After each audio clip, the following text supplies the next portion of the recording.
What's happening on college campuses across the U.S.? In recent weeks, a wave of pro-Palestinian protests has swept through numerous prestigious U.S. universities.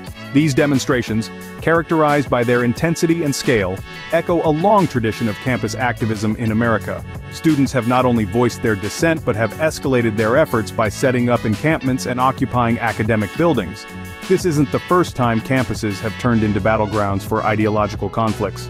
Reflecting on the past, one can draw parallels with the anti-war protests during the Vietnam era. A recent Business Insider article from May 8, 2024 delves into these historical precedents, noting how today's protests, while significant, still pale in comparison to the massive movements of the past. Yet, the spirit of dissent remains robust, fueled by global events and a deep-seated sense of justice among the student body. This surge of activism has brought about a myriad of responses, from support to severe crackdowns. Campuses that once buzzed with the excitement of graduation preparations now wrestle with increased security measures and in some cases, the cancellation of ceremonies. The transformation is stark, marking a significant moment in the history of U.S. educational institutions.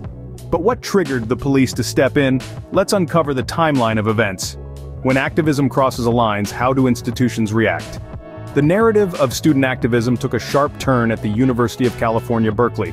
In late October 2023, Professor Victoria Huyen ignited controversy by offering her students extra credit to participate in pro-Palestinian protests or to lobby Congress about the Gaza situation. This move, while intended to engage students politically, was met with a wave of criticism for its perceived one-sidedness and raised questions about academic impartiality. This incident marked a significant escalation in campus tensions across the United States. As news of the Berkeley offer spread, similar actions and reactions mushroomed at other institutions, notably at Columbia University. By April 2024, the atmosphere at Columbia had become particularly volatile. The university, facing ongoing protest, took a firm stance by involving law enforcement to manage the demonstrators, which led to the arrest of 113 students. This action was not just about maintaining order but became a flashpoint, highlighting the delicate balance between campus safety and the right to protest. The response from the academic community and the student body was swift and severe. Many criticized the universities for what they saw as a suppression of free speech and an overreach of administrative power. This criticism wasn't confined to students and faculty alone. It echoed throughout the broader academic community, raising debates about the role of education institutions in political matters and the limits of protest on campus. Security measures on campuses were ramped up significantly in response to these events. Metal detectors, increased patrols, and surveillance became more common as administrations sought to prevent further disruptions. This increase in security, however, did not go unchallenged. It sparked a backlash from many who felt that universities were becoming fortresses instead of forums of free expression. This brewing tension culminated in a significant clash involving law enforcement, a day marked by confrontation and controversy. On campuses across the nation, the sound of chants and the sight of banners had become common, but as tensions escalated, the atmosphere shifted dramatically. At Columbia University, what began as a vibrant expression of solidarity with Palestine took a stark turn. The university, citing safety concerns and disruption to academic activities, decided to dismantle the encampments set up by the protesters. This action wasn't taken in isolation. Across several universities, similar scenes unfolded. Encampments were removed, often with the presence of counter-protesters, adding fuel to an already volatile situation. These counter-protesters, advocating pro-Israeli viewpoints, clashed ideologically and sometimes physically with the pro-Palestinian demonstrators, creating a charged environment that frequently required police intervention. At Columbia, the decision to call in law enforcement led to a significant confrontation. Officers arrived in force, leading to the arrest of 113 protesters, including students and some faculty members. Among those arrested was Marie Adele Grosso, a student who, despite facing suspension, continued to voice her protest. Her persistence became a symbol of the student movement's resilience. The reactions to these events were mixed. While some applauded the university's stance on maintaining order and protecting educational sanctity, others saw it as a suppression of free speech and a direct attack on student activism. Faculty members, too, were divided.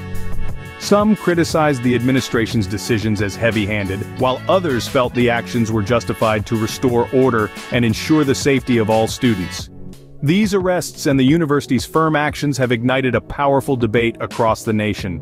Discussions about the balance between free expression and institutional control are now at the forefront of academic and civil discourse. The question remains, where should the line be drawn? The actions taken by the universities and police have sparked a nationwide debate. Hear directly from those at the heart of the protests. On campuses across the nation, the air is thick with the fervor of dissent.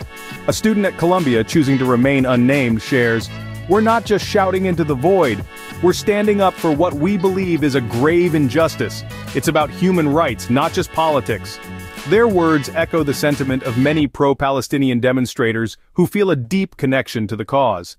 Contrastingly, a pro-Israeli counter-protester at the same university who also asked for anonymity expresses a different perspective. It's essential to understand that this isn't about oppressing another side. We too are advocating for peace and safety for everyone involved. The faculty have their take as well. A professor from UC Berkeley, not directly involved but observing the events, points out, "These protests and the subsequent arrests have turned our campus into a microcosm of the global tension surrounding the Israel-Palestine conflict." Law enforcement's stance is about maintaining order, as one officer put it. "Our primary concern is the safety of all students. When protests disrupt that safety or violate the law, we must act even if it means making arrests." The broader community watches and reacts with a mix of support and concern. Local businesses express unease about the unrest, while community leaders call for dialogue and understanding. Even on the national stage, the issue resonates, with U.S. President Joe Biden commenting on the situation. He acknowledges the importance of student activism and the need for it to occur within the rule of law, underscoring the delicate balance between protest and peace. The multitude of voices offers a complex picture of the underlying issues. What are the broader implications of these campus confrontations? As we delve deeper into the recent campus protests, it's crucial to consider their impact on fundamental civil liberties, such as freedom of speech and the right to assemble. These protests are not just isolated events, they represent a larger dialogue about what these rights mean in today's society. When universities call upon law enforcement to manage or dismantle protests, it raises questions about the balance between maintaining order and respecting these constitutional freedoms. Each arrest and each confrontation serves as a litmus test for how robustly these principles are upheld in challenging times. Moving beyond immediate reactions, we must consider the long-term effects on campus politics and student activism. Historically, universities have been epicenters for social change, from the civil rights movements to anti-war protests. The current wave of demonstrations could very well shape the political landscape of campuses, influencing not only student governance, but also the way in which students engage with global issues. This could lead to a new era of student activism, one perhaps more digitally integrated and globally connected than ever before. Moreover, these incidents have the potential to drive significant changes in university policies and law enforcement strategies. Institutions may need to rethink their approach to campus security, navigating the fine line between ensuring safety and stifling free expression. Policies regarding student conduct, protest permissions, and external law enforcement involvement are likely to come under scrutiny. Universities might find themselves compelled to develop more comprehensive strategies that address the causes of unrest, rather than merely its symptoms. As the dust settles, the dialogue on civil rights and campus safety continues. The repercussions of these protests are likely to resonate for years, prompting both reflection and reform in how educational institutions and society at large uphold the values of democracy and free expression. The conversation is far from over. It's evolving, influenced by each voice raised, each sign held high, and each march that winds through our campuses. As we've explored today, the lines between activism, education, and enforcement are often blurred. In our journey through recent campus protests, we've seen how activism can ignite change and provoke significant reactions. From the spark of dissent at UC Berkeley to the deep repercussions felt across several universities, these events underscore the complex interplay of student activism and institutional responses. The timeline of these protests reveals a pattern of escalating tensions, culminating in police interventions that have stirred debates about the boundaries of lawful protest and the responsibilities of educational institutions. The arrest of students, the involvement of law enforcement, and the subsequent academic and public reactions have painted a vivid picture of the current state of campus activism. This reflection brings us to consider the critical need for balanced and informed activism. As we move forward, it's essential to engage in discussions that not only advance causes, but also foster an environment of understanding and respect for diverse perspectives. Thank you for joining us in this exploration. Remember to subscribe, like, and share for more insightful content.